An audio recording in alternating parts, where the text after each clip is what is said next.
ఎర్ర బస్సు రాదన్నారు.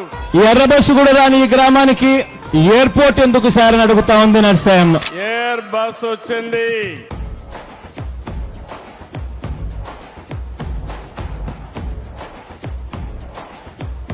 నేడు ఉత్తరాంధ్రకి international airport వచ్చింది.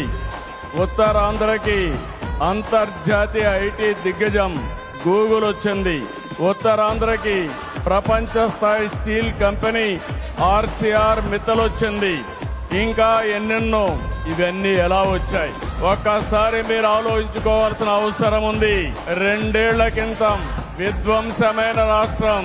ఆ రోజు నేను, పవన్ కళ్యాణ్ గారు, నరేంద్ర మోడీ గారి నాయకత్వంలో మీ అందరికి ఒక హామీ ఇచ్చాం. రాష్ట్రాన్ని పునర్నిర్మాణం చేస్తామన్నాం, నిలబెట్టుకున్నాం. మోడీ గారి చేతుల మీదుగా ప్రారంభించుకున్న ఎయిర్పోర్టు ఉత్తరాంధ్రకు ఒక మణిహారం. నేను అందుకే పదే పదే చెప్తున్నాను, ఉత్తరాంధ్ర కళలకు రెక్కలొచ్చాయి. ఎర్ర బస్సు రాదన్నారు, ఎయిర్ బస్ వచ్చింది. అవహేళన చేసిన వాళ్ళు అడ్రస్ లేకుండా పోయే పరిస్థితికి వచ్చారు.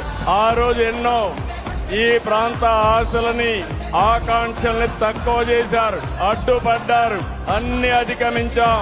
అద్భుతమైన ఎయిర్పోర్ట్ ఈ రోజు నిర్మాణం అయిందంటే ఇది ఉత్తరాంధ్రకి గర్వ కారణమని మరొకసారి విజ్ఞప్తి చేస్తున్నాను.